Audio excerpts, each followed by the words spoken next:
സമ്പർക്കം കുറച്ച് കൂടുതലുണ്ട്. അദ്ദേഹം മറ്റേ OP സെക്ഷനിലാണ് ആദ്യം പോയത്. അതിനുശേഷം അദ്ദേഹത്തിന് MRI സ്കാനിങ് നടത്തിയിട്ടുണ്ട്, എക്കോ ടെസ്റ്റ് നടത്തിയിട്ടുണ്ട്. അപ്പോൾ അതുകൊണ്ട് കുറച്ച് വിപുലമായിട്ടുള്ള സമ്പർക്കം ഉണ്ടായിട്ടുണ്ട്. അതുകൊണ്ട് തന്നെ ജീവനക്കാരോടൊക്കെ ക്വാറന്റൈനിൽ പോകാൻ ആവശ്യപ്പെട്ടിട്ടുണ്ട്.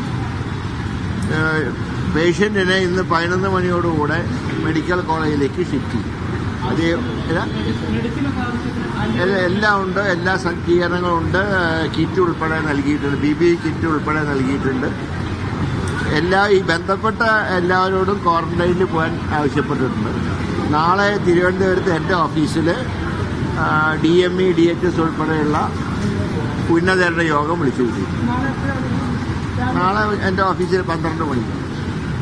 അപ്പോൾ ഇതുവരെയായിട്ട് ഭയപ്പെടാനൊന്നുമില്ല. പക്ഷേ ഈ പേഷ്യൻ്റ് അദ്ദേഹം ഒരു ഗോഡൗൺ വാടകയ്ക്കെടുത്ത് അദ്ദേഹം തന്നെ ക്ലീൻ ചെയ്തു എന്നാണ് പറയുന്നത്. അവിടെ ഒരുപക്ഷെ വവ്വാലിൻ്റെ സാന്നിധ്യം ഉണ്ടായിരിക്കാം. അങ്ങനെയാണ് ഇദ്ദേഹത്തിന് ഒരിക്കൽ പനി വന്ന് മാറിയതാണ്. പക്ഷേ വീണ്ടും പനി വന്നു.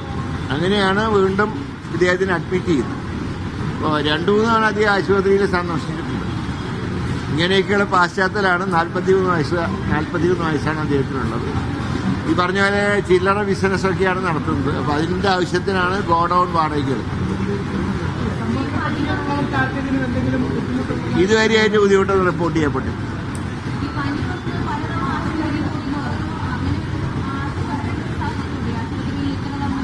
അതാണ് പറഞ്ഞത്. അതുകൊണ്ട് പക്ഷേ ഒരു 2 സിറ്റുവേഷനുണ്ട്. ഒന്ന് ഡേഞ്ചറസ് സിറ്റുവേഷനും ഉണ്ട്, ഒന്ന് ഹൈ റിസ്ക് ഉണ്ട്, ഒന്ന് ലോ റിസ്ക് ഉണ്ട്. അപ്പോൾ ഹൈ റിസ്കിലേക്കുള്ള സാഹചര്യം റിപ്പോർട്ട് ചെയ്തിട്ടില്ല. ഉണ്ട്. പക്ഷേ സ്വയം ക്വാറന്റൈനിൽ പോകണമെന്ന് പറഞ്ഞാൽ പലരും അത് ചെയ്തോളണമെന്നില്ല. അങ്ങനെ OPയിൽ എത്ര പേരുണ്ട് അതിൻ്റെ കണക്കില്ല. അങ്ങനെയുള്ളവരോട് ക്വാറന്റൈനിൽ പോകാൻ ആവശ്യപ്പെടാനേ കഴിയുള്ളൂ. ഇപ്പോഴാശങ്കപ്പെടേണ്ട സാഹചര്യമില്ല. പക്ഷേ ഇപ്പോൾ ഷിഗല്ലയുടെ അത് ഇന്ന് ഇപ്പോൾ 8 കുട്ടികളോടും അത് കൺഫേം ആയിട്ടുണ്ട്. പക്ഷെ അത് എന്താ പറഞ്ഞ ജീവൻ നഷ്ടപ്പെടുന്ന സാഹചര്യം ഇതുവരെ ഒരിടത്തും അങ്ങനെയുള്ള ഹൈ റിസ്ക് സാഹചര്യം ഇതുവരെ റിപ്പോർട്ട് ചെയ്യപ്പെട്ടു.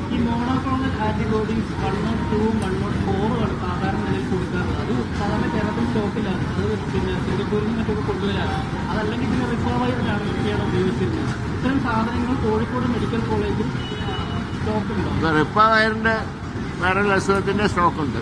മറ്റുള്ള കാര്യങ്ങൾ ഏതായാലും നാളത്തെ NYയിലത്തെ റിസൾട്ട് വന്നതിന് ശേഷം കൂടുതൽ കാര്യങ്ങൾ തീരുമാനിക്കും.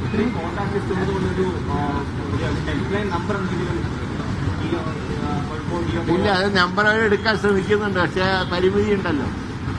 കാരണം ഒരു വിപുലമായിട്ടുള്ള സമ്പർക്കം ഉണ്ടായിട്ടുണ്ട്.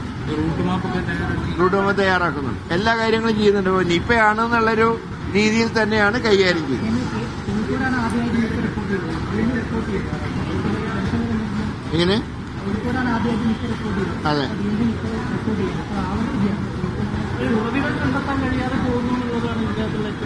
അതിന്റെ വവ്വാലുകൾ രോഗം വരുത്തുന്നതാണ് വന്നിട്ടുള്ളത്. അതാണല്ലോ ഇപ്പോഴത്തെ ഒരു നിഗമനം. അതേതായാലും അതിനെക്കുറിച്ച് ഗൗരവത്തിൽ ആലോചിക്കും. എൻ്റെ ഇത് കിട്ടിയിട്ട് 2 ആഴ്ചയല്ലേ ആയിട്ട്. എങ്കിലും പരമാവധി കാര്യങ്ങൾ ഭംഗിയായി കൊണ്ടുപോകാൻ ഡോക്ടർമാരുടെ സഹകരണം ഉണ്ടാവുന്നുണ്ട്. ആവശ്യമില്ലാത്ത വെടിവെച്ചയാണ്. പ്രശ്നങ്ങളൊക്കെ ഭംഗിയായിട്ട് കൈകാര്യം ചെയ്യണമെന്നാണ് സ്ഥലം എന്നാണ് എനിക്ക് എൻ്റെ ആഗ്രഹം. പോലീസ് അത് തുടക്കത്തിൽ തന്നെ ഈ സംഭവത്തിന്റെ കഴിഞ്ഞ സർക്കാരിന്റെ അവസാന കാലത്താണ് ഈ വെടിയുടെ ശബ്ദം കുറേശ്ശെ മുഴങ്ങാൻ തുടങ്ങിയത്. പക്ഷെ അതിനിപ്പോൾ വെടിയുടെ ശബ്ദം നിർത്തേണ്ട സമയമായി. അത്രേ ഞാൻ പറയുന്നുള്ളൂ. അനാവശ്യമായിട്ടുള്ള ടെൻഷൻ പോലീസ് ഉണ്ടാക്കാൻ പാടില്ല.